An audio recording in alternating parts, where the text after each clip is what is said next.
Bhagavate Vasudevaya. Om Namo Bhagavate Vasudevaya. Om Namo Bhagavate Vasudevaya. Om Namo Bhagavate Vasudevaya. Om Namo Bhagavate Vasudevaya. Om Namo Bhagavate Vasudevaya. So this is Srimad Bhagavatam, chapter 18, text 63. Let me just read because there's no purpose under the text. 71.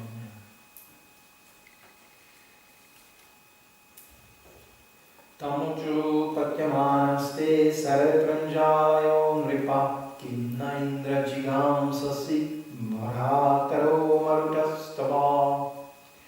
O king, being very much aggrieved, they pleaded to Indra with folded hands, saying, "The Indra, the other Maruts, you brothers, why are you trying to kill us?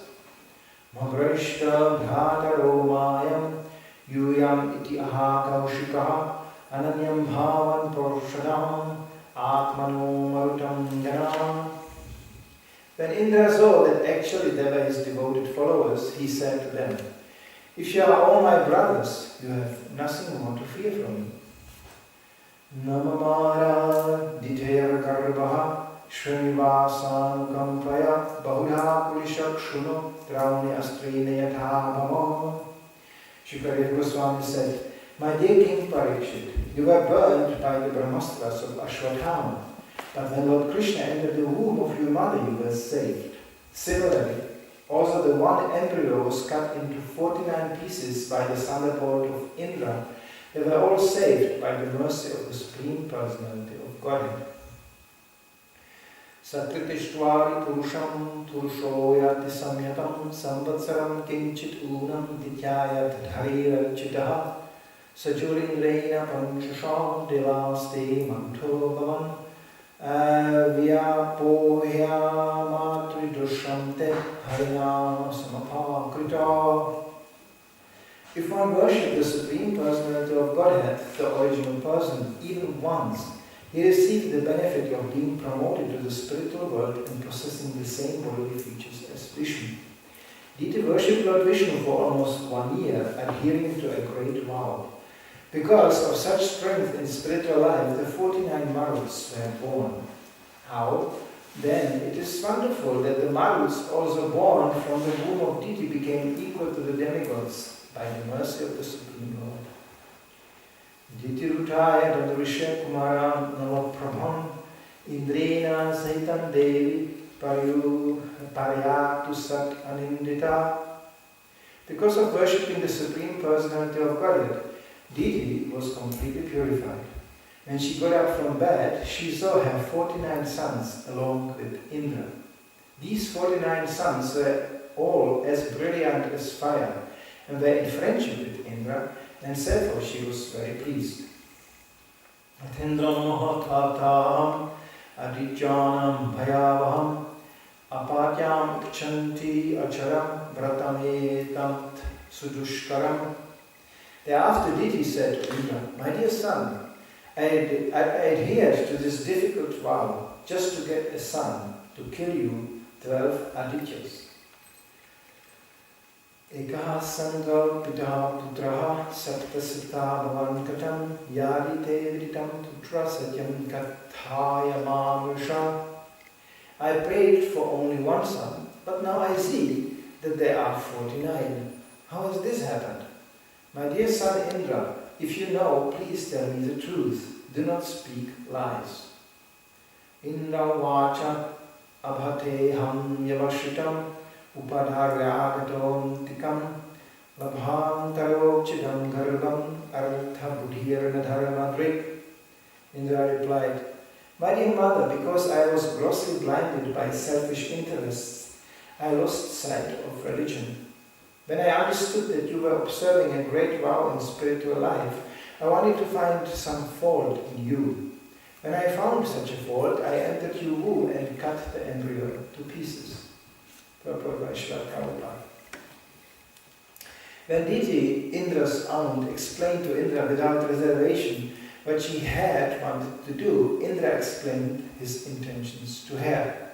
Thus both of them, instead of being enemies, freely spoke the truth. This is the qualification that results from contact with Vishnu. As stated in Srimad Bhagavatam, Yasyasti Bhakti Bhagavati Akinchana Sarvaya Gunaistatra Samasate Suraha. If one develops a devotional attitude and becomes purified by worshipping the Supreme Lord, all the good qualities are certainly manifested in his body. Because of being touched by the worship of Vishnu, both Diti and Indra were purified.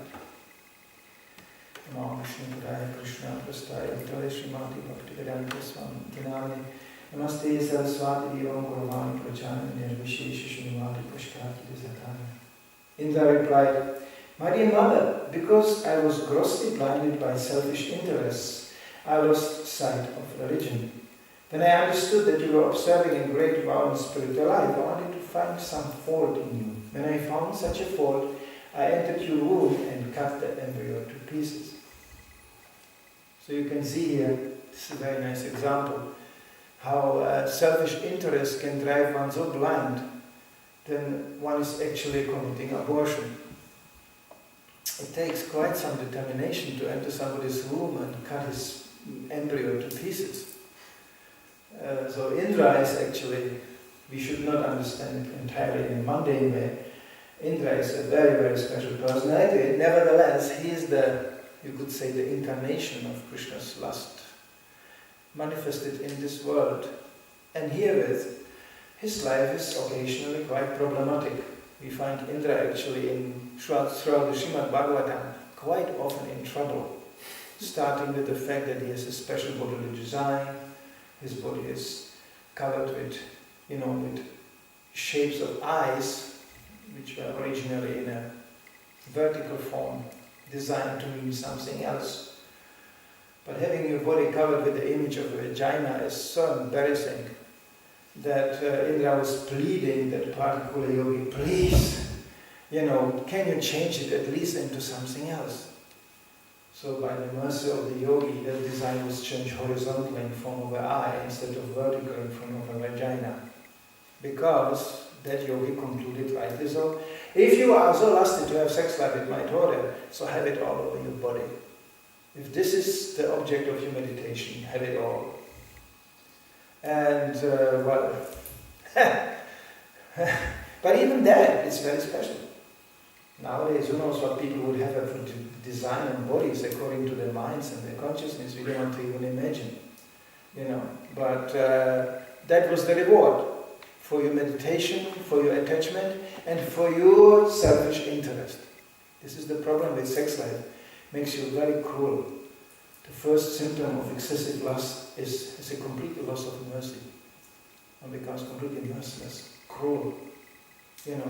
That's the reason why females sometimes are depicted like that. Men can become like this too. Very cruel, very brutal, very harsh. Which manifests sometimes in a form of scheming how to take over the world and name, fame and glory. And this is all powered by the same, comes from the same source.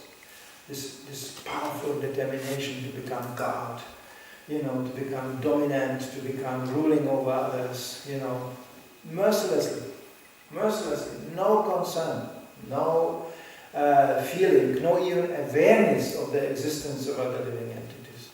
This is all results from excessive lust. So, Indra is actually teaching us, he's like the example of that, but here we come to the happy end of the story. And how did the happy end occur? Well, everybody became honest. That's always good, to be honest. Even facing one's own deficiencies. Prabhupada defined a gentleman. Gentleman is somebody who is working in an introspective view of his imperfections and his shortcomings. He didn't define gentleman as somebody who is entirely perfect. Nobody is entirely perfect. One's conditioned by the material energy. We are perfectly imperfect here in this material world. So it's good to know. And here also is described that actually the happy end occurred by abstaining from their selfish desires. Deity from her desire to have a son to kill Indra, and Indra from his desire to kill to prevail. It was kind of battle, who will prevail in this scene. So Indra abstained from his motivation, and she abstained from her motivation. And finally, this is the result of devotional service, they both became purified by understanding that this is not meaning of human life. To fight over motivations, ambitions, selfish ideas, concepts, surrendering simply to Krishna's concept. This is actually the ultimate definition of selflessness. People like to define themselves being sometimes very selfless, in altruistic terms and humanistic terms and socialistic terms, and Prabhupada defined socialism, as nothing else as extended selfishness. Instead of thinking this is me and this is my family, you think this is us and this is our nation. It's the same thing, and it breeds the same result. It's the same disaster. It's just much bigger. That's all. We're just selfish on a bigger scale. So this is what a devotee strives to work against. Me and mine. Me, I am this very, very important person, and this concept is mine. And when it's packaged in Krishna consciousness, ending up of putting one's own interpretation into the Shastra, then becomes eligible for even greater reaction. As Prabhupada said, if you want to speculate, speculate. Krishna gave us the freedom and the inspiration and the ability to speculate. If you want to write your own book, write a book. You want to publish a book, publish a book. But don't use Krishna's words. Don't use Krishna's book. And don't use, his philosophy to preach it as your philosophy. This Prabhupada heavily attacked, ferociously attacked throughout his whole life. India is full of it. That's the fight in India. Everybody, Krishna, very good, Krishna, me Krishna, you Krishna, very nice. So all the time, deviating. Prabhupada said, from all the Bhagavad Gita's versions, this is the only authorized one. Why? Because Prabhupada said, I did nothing else as simply presenting Krishna's opinion. Nothing else. Nothing is added and nothing is subtracted. And when people come up and say, well, I am the one who added nothing and subtracted nothing, that may even be. But still you put your false ego into this, you put your own demand for prestige into that, then again you are using this, Krishna's words and Krishna's book to advertise yourself of being unique, distinct, above the others. It is like one of the tricks of mode of goodness. It's considered sometimes transcendental. Not at all. There are people joining this movement in mode of ignorance and passion. I hardly ever saw anybody joining this movement in a mode of goodness. It's just mode of passion and mode of ignorance. How come? It's the people in mode of goodness who should appreciate this movement most. No, they don't. Because of this pride. I am the supreme ecologist. I am the supreme Green Party member. I am the supreme environmentalist. I am the supreme, austere one. I am the supreme, I am above everybody else. Because all others are basically a bunch of thieves and rogues, and that's true. But still, the idea of being above prevents one immediately to come to Krishna consciousness. I remember on Sankirtan, the worst people I ever met, who never took a book, were the ecological environmentalists. The movement just started in the 60s, Green Party members, and I remember my Gaura Swami giving lectures on this theme. He said, bunch of thieves who failed to steal something. And because they didn't got the chance, they think, I am pure, I didn't steal anything. Well, you didn't got the chance yet. As soon as you get the chance, you go for it, immediately. It's like somebody says, I am celibacy, I am brahmachari, I have no sex. Because you cannot get any woman. As soon as the chance arises, bang, he goes for it, immediately. And that was proven historically. one of the chief revolutionaries in Germany, who was actually at the birth of this movement, there were two actually. He became even the German, leader, the council. Great pomp. Now we have an ecologist, humanist, environmentalist in charge for the country. Throughout his political career, he simply created contacts with the big industrialists. And by the time he resigned, he became the, investor and affiliated with the Russian gas, pipeline, corporations, and certainly a well-to-do man. And the other one, he was not member of any corporation, he was not going for the business. His problem is that there was not one lady in parliament which escaped his grip. Just a walking monkey who couldn't just take his hands out of the ladies' pockets. Very famous. So this is the end of environmentalism. One is subdued by sex life, another one by money. Because conditioned soul is doomed to be corrupted if it's not attached to such a powerful purifying principle like Krishna consciousness. So it's not about becoming moral, it's not about becoming environmentally conscious, it's about becoming Krishna conscious. And then our austerities, our speech, our intentions are of noble kind. Why? Because we don't desire anything for ourselves, really. It's all for Krishna, nothing for me. If one thinks like that and strives like this, in this direction, then Krishna becomes part of it. And the first symptom is one becomes free of anxiety. There's some nice thing in Prabhupada's letter. I can just a glimpse what Prabhupada, his glimpses are really amazing. How do you become free of anxiety? Maybe you notice we are the whole day free of anxiety. We have always some issues in our minds, some very agitating issues. As one of my Gaura said, I wish the day will come that devotees in the temple chant peacefully and get rid of this nervous twinkling in their eye. Very well observed. We chant always like, and we get up, and we run for the program. There's even some members of the Hare Krishna movement, and you come from behind, you go, Hare Bol, they go, it's like, I'm not stealing. It's like, this kind of atmosphere. Did you notice? All of these temples are full of it. You go to a temple, you find somebody, look around, there's another one. I'm falling in mine. It's very difficult to join this movement like this, But it was easy to join Srila Prabhupada. Just by looking at him, you became so at ease. And just by hearing one word which you couldn't even understand, you became so peaceful and so pacified. And he had nothing. He had no movement, he had no money. He was just an old Indian man sitting in a room.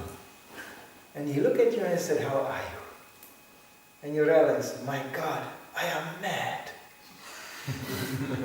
By looking at such an embodiment of serenity, sanity, satisfaction and peace, you realized how mad I am.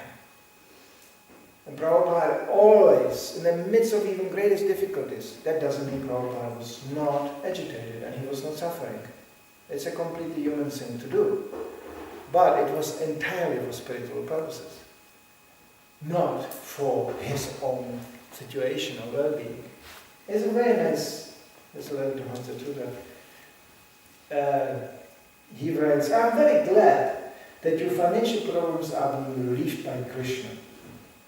Krishna's nature is like that, free from all anxieties.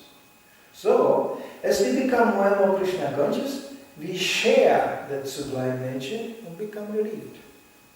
So this is all a good sign that you are advancing nicely in pleasing Krishna, and he is giving you more and more relief from material problems. It's something to think about.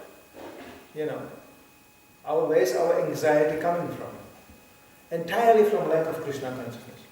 Because we think, I forgot to do it, I have to do it. I forgot to control it, I have to control it. I would like to have, I don't have it yet. Oh, I could have that, I missed it. And what did he say? How does he look at me? He looks at me like I'm a fool. What does he think he is? Constantly on guard. It's all summarized under the term false ego. But still, this is constant anxiety. Oh no, I don't feel so good. Oh no. Yes, we don't feel sometimes, very often so good. And pains and troubles and agitations are coming non-stop. It's a rain of this.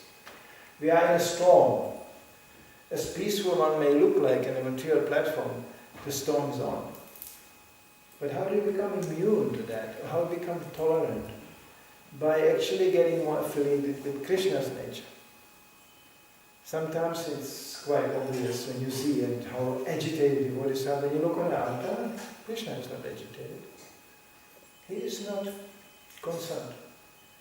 You don't see Gonitai going, oh no, and oh wow, and yeah, and oh well. You just look and you go, oh my God, there are the only two personalities in this temple who are smiling. You know, everybody says, we have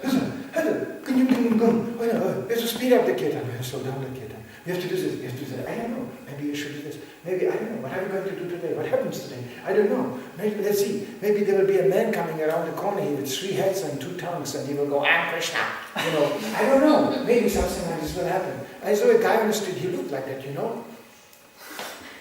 As a matter of fact, the Lunasa is on. There might be a man coming with 3 heads and 2 tongues and he will say, here's Krishna. There is nothing impossible in this world. The Lunasa is endless. There is nothing what they say, what's nothing what a goat cannot eat and man cannot say. You know, it's just as a Bengali proverb. Sometimes they say there's nothing what a goat cannot eat and a human cannot say. You know, so it's just like, you know, there's nothing impossible. People get the most unbelievable ideas. And they go for it. Especially in this Kali Yuga, people are so bold. Previously, in a Vedic culture, there was also somebody who got some idea. And he started to preach something. There was immediately a Brahmana going, sir, what are you talking here? Where you got it from? Which Veda? Where's the Shastra? Well, I thought this was a good idea. No, it's not a good idea. It's not backed by Shastra, Guru and Sadhu. So please stop it. But I don't want to stop it. I think it's brilliant. Okay. Then comes Mr. Kshatriya. Please, this man is not listening. We had a meeting, we had discourse. He is a professional idiot. It was decided by the Brahmanical committee here. He doesn't want to stop. And then comes the Kshatriya. He's not preaching, he's just pulling out a sword. And he goes, will you stop? Or not stop? That's my preaching. And if that madman still doesn't stop, then he has soon nothing to talk with because he has no head. It was cut off. Simple. A simple preaching. It's called Vedic culture. In Kali Yuga, of course, there's no limits to Lunasa. And he will keep on talking. And he will keep on talking. And he will keep on talking. Until finally there is always the Mr. Raising the material nature so goes very good. Throat cancer. That stops you talking. Tongue cancer. Keep on talking. What did you say? Oh, very good. That's material nature, just talking. The graveyards are full of this kind of leftovers from people who were talking. You know, sometimes they have on a stone written, here is the professor, doctor, he was giving many lectures, great. Well, he's not giving anything, he's dead. Material nature is a very simple and plain speech. Actually, we saw in our lifetime people becoming so lunatic, it's really scary to see. And how fast it can go sometimes. Because Krishna is in the heart, and he's regulating the fire of lust. And because this is usually powered by excessive lust, which explodes in the mind, Krishna just goes, sorry, no more talking. Shh, and then, vroom. You know, it's like fireworks sometimes. Oh, there's another one going, vroom. You know, he goes, I'm advancing, I am higher, I am on top of the universe. That's only because he's catapulted by that lust. And you know, there's a point where you just reach and then you go down. Oh, and then boom. You don't hear anything anymore. Hey, there was somebody in the sky making lots of, like fireworks, You can see on the 1st of January, when the garbage company drives around Copenhagen and scoop all that garbage from all these wonderful celebrations. So much for the firework. At the end it's just burned out box, some ashes, and lots of garbage. So this is the result of material advancement, material ecstasy, material bliss. Therefore, one should be always discriminate, always on guard. As we yesterday, I can only repeat it yesterday, we mentioned this in the evening in a lecture, where Krishna goes encouraging a devotee who wants to buy a church in London. Prabhupada goes, good idea. Good. Yeah, it's nice. But where is the parking lot? Prabhupada was very practical. There's no need to buy any church if there is no parking lot. Because people cannot come and park the car, so they will not come. That's Prabhupada's thinking. Nobody will sort about this. Devotees always go, we buy a temple. It's on an island. Wonderful, beautiful temple. It's water around and we will sit there and get the chain. There's a little problem. How do people come there? They have to swim. They have to keep on swimming. Well, most of the people will not be swimming. Then you need a boat. You know how many times that boat broke down transporting people to that island? It's repaired almost on a monthly basis. And it doesn't drive for free. Who is going to buy the diesel? There was just one devotee who really said, I have enough of this. He pulled the whole boat. It's several tons of boats. It fits approximately 4 cars, You can drive on it. He pulled it out of the water and completely cleaned it up, painted or fixed the whole thing, and they put the boat in the water again. Still, there's constantly problems. The propeller, gets stuck and this and that. You can only preach when the propeller works. If the propeller is not working, you have to become a bhajanandi. You sit on an island covered by vegetation and you are praying that actually you can get some food, because how do you get the food there? Also by a boat. So actually the best thing, you become a fisherman. You can catch fish. There's lots of fish around. So that you can do. So that's just wonderful preaching. You did that? Somebody got there. Now don't worry, nobody became fisherman, the boat is still working. I'm speaking about emergencies. Yeah. So, what can you do? What an idea. All glories to those. And you know what? They have a problem. Krishna likes that island, he doesn't want to leave. Because there were several attempts to sell it. Not possible. Nobody buys it. But still, a problem. It's just an example.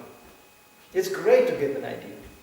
I remember when Swedish Farm was created, even the one who was actually brought the idea, the one who facilitated this, our previous CBC, I found him in a room sitting quite depressed. And he said, now they are all screaming, Farm ki jai! Farming ki jai! It was only one little problem. There was not one single farmer amongst the devotees. There was only one, and he was in Denmark. I don't want to mention the name. He was not in Stockholm. The rest, there was no farmer. But here's the farm. Yeah, great, we are advancing. Farm, ki jai, ki jai, ki jai. Some devotees mildly suggested, maybe not here. It's in the north. In the south, in Sweden, you find the most fertile land, some of the most fertile land in Europe. It's known for that. Couldn't we have a farm there? Besides that, everything is half the price. Here around Stockholm, expensive. No, we found a very cheap place. It used to be an experimental place for the government to torture cows. Very auspicious. Even communists were flipping out. They were calling police, what are you doing here? Look how these cows look